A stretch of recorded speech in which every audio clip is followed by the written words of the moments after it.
Agora a gente vai falar um pouco sobre as funções dos órgãos do sistema digestório, começando pela boca. A boca é o início do sistema digestório, onde entram os alimentos. Serve de local para mastigação através dos dentes. No processo de mastigação é importante salientar a função de músculos. A língua desempenha papel importante na mastigação dos alimentos, pois pressiona o bolo alimentar contra os dentes, além de misturar a saliva com o alimento. Além disso, empurra o alimento para a faringe, iniciando o processo de deglutição. Na boca, os alimentos sólidos são conduzidos a pequenas partículas antes de serem submetidos às alterações químicas do sistema digestório. Os dentes cumprem o papel de mastigação, corte e trituração neste processo. As bochechas têm função de manter o alimento dentro da boca durante a mastigação. Na boca, o alimento se mistura com a saliva, que é resultante da produção de enzimas pelas glândulas salivares. A língua movimenta o alimento para a orofaringe, hipofaringe e então para o esôfago. A saliva é o produto final das secreções produzidas pelas glândulas salivares, parótida, submandibular e sublingual. O primeiro segmento do aparelho digestório delimitado por 6 paredes, que são os lábios, pregas músculo-membranosas constituídas pelos músculos orbiculares labiais que formam o contorno do orifício bucal, bochechas, que são constituídas por músculos da mímica e mastigadores, palato mole, que é a parede posterior, situado na parede posterior da boca, delimita uma abertura istmo da garganta, comunicado com a faringe. É formado pela úvula, que divide o istmo em 2 partes, aos lados dos quais estão situados 2 pilares. Cada par destes, o último contém uma amígdala palatina. Aí tem o palato duro, que é a parede superior, de forma côncava, é formada por septo separado da cavidade nasal. Aí tem o assoalho bucal, a parede inferior. É a parte sobre a qual se apoia a língua, inserida na porção posterior através do freio lingual. A função é abrigar a língua, os dentes, a úvula e as glândulas salivares.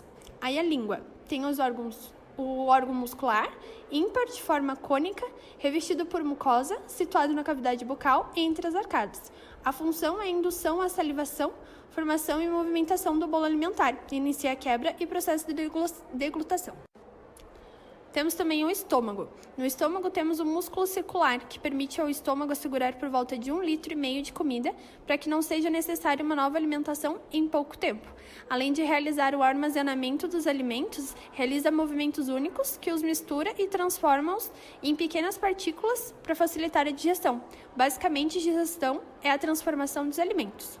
A digestão dos carboidratos inicia-se na boca pela ação de 2 enzimas, denominadas amilase e lipase, e a adição de um fluido ácido. O órgão possui ainda a função de hidrólise de proteínas pela pepsina e de lipídios pela lipase. Este também exerce funções endócrinas e exócrinas, secretando hormônios após a ingestão dos alimentos. O estômago é dividido em 4 regiões: cárdia, corpo, fundo e piloro. Em termos histológicos, porém, essas 2 últimas são idênticas e apenas 3 regiões são consideradas por possuírem algumas camadas, como mucosa, submucosa e muscular, que são revestidas por uma camada serosa. O piloro encontra-se entre o estômago e o duodeno e tem por tarefa principal regular a passagem do quimo de um órgão para o outro e impedir seu refluxo. Temos o pâncreas também. O pâncreas ele é responsável pela produção dos hormônios essenciais para o equilíbrio da glicose na corrente sanguínea e de enzimas importantes que fazem parte do processo de digestão e absorção de gorduras, proteínas e carboidratos dos alimentos. O fígado é a maior glândula do corpo humano, localizado imediatamente inferior ao músculo diafragma e à direita, embora a pequena porção ocupe também a metade esquerda do abdômen, protegido pelas costelas. Desempenha importante papel no metabolismo dos carboidratos, lipídios e proteínas, sintetizando e participando de mecanismos de defesa. É responsável pela produção de glicogênio, bile, ureia, heparina, fibrinogênio e protrombina. Possui 2 faces: a diafragmática, que tem relação com o diafragma. Nesta face, os lobos direito e esquerdo são separados por uma prega do peritônio, ligamento falciforme. A parte visceral, que tem contato com as várias vísceras abdominais. Nessa face, distingue-se 4 lobos: direito, esquerdo, quadrado e caudado. Entre o lobo direito e o lobo quadrado situa-se a vesícula biliar. Entre o lobo direito e o lobo caudado há um sulco que aloja a veia cava inferior. Entre os lobos quadrado e caudado há uma fenda transversal à porta do fígado por onde passam o pêndiculo hepático. A bile alcança os ductos bilíferos intrahepáticos, que terminam por formar os ductos hepáticos direito e esquerdo. Esses se unem para formar o ducto hepático comum, um dos elementos do pêndiculo hepático. O ducto hepático conflui com o ducto cístico, formando o ducto colédono. Esse último se abre no duodeno juntando com o ducto pancreático. O intestino delgado é responsável pela maior parte da digestão dos nutrientes e pela absorção de substâncias nutritivas. Mede aproximadamente de 6 a 7 metros de comprimento e possui diâmetro de 3 a 4 centímetros. A sua função é a digestão e absorção de nutrientes. Ele é dividido em 3 porções, o duodeno, o jejuno e o ilho. O duodeno mede de 25 a 30 centímetros e o jejuno e o ilho eles não possuem um limite nítido, então eles podem ser descritos em conjunto, como porção móvel do intestino. Apresentam numerosas alças intestinais. O intestino grosso constitui a porção terminal do canal alimentar, sendo mais calibroso e mais curto que o intestino delgado. Mede aproximadamente 1,5 m e possui diâmetro aproximadamente de 6 a 7 centímetros. O intestino grosso ele é separado do intestino delgado através da válvula iliocecal. A função do intestino grosso é absorver a água e formar eletrólitos e fezes. O intestino grosso ele é composto por 6 porções. A primeira porção é o seco. É o segmento inicial e nessa porção encontramos o apêndice vermiforme e a válvula iliocecal. Logo após vem o colo ascendente. Segue-se ao seco e tem trajeto cranial, estando fixado à parede posterior do abdômen. Na altura do fígado, flete para continuar no colo transverso. Logo após vem o colo transverso. Ele é bastante móvel, estendendo-se da flexura cólica direita até a flexura cólica esquerda. Depois vem o cólon descendente, que está fixado à parede posterior do abdômen e tem trajeto caudal. Logo após vem o cólon sigmoide, que é a continuação do cólon descendente com trajeto sinuoso, que dirige-se ao plano mediano da pelve, onde é continuado pelo reto.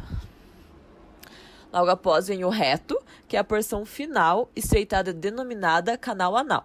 Atravessa o conjunto de partes moles e se abre no exterior através do ânus. Olá, nós somos acadêmicas de enfermagem e hoje vamos falar sobre o sistema digestório. Eu me chamo Flávia. Meu nome é Luana. Meu nome é Rafaela. O sistema digestório é dividido em partes. Tem a parte da boca, que tem o palato duro, o palato mole, a língua, as glândulas salivares, que são essas aqui. Aí lateralmente tem a faringe, que é dividida em nasofaringe, orofaringe e laringofaringe. A inferior à faringe tem um esôfago. O esôfago é dividido em 5 partes: esfíncter esofágico superior, esfíncter esofágico inferior, a cervical, torácica e abdominal. Inferior ao esôfago, ligado ao esôfago, temos o estômago. O estômago é dividido em 4 partes: a cárdia, o fundo, o corpo e o piloro.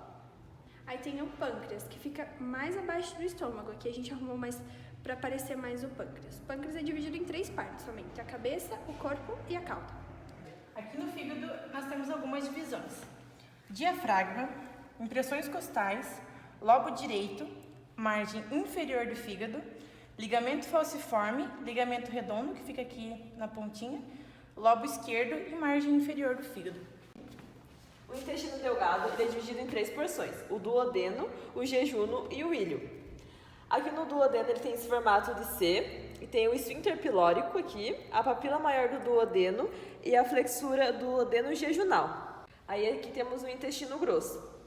Ele é dividido entre o seco, o colo ascendente, o colo transverso, o colo descendente, o colo sigmoide, o reto e o ânus. E aqui a gente tem a tênia, que é essa parte aqui, e o apêndice vermiforme.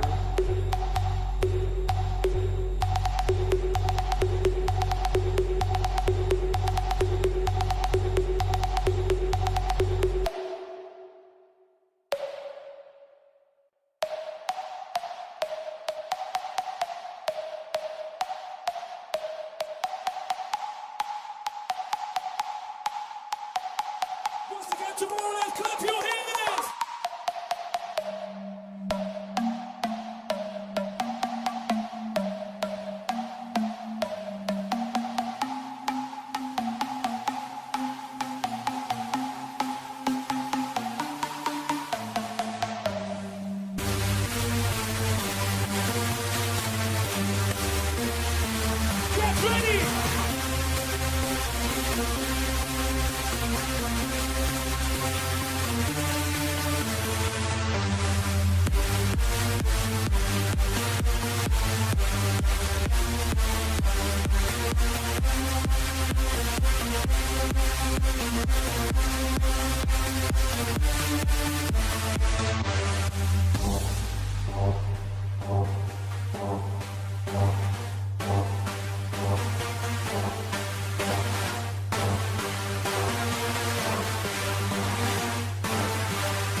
Já tá gravando? Já. Preciso falar boa noite, que a pessoa não vai ver o vídeo de noite, então tem que ter celular, né? Ó. Vai, amiga. Calma, não começa. Diafragma. Amiga. Como é que fala do lado aqui? Olá, nós somos...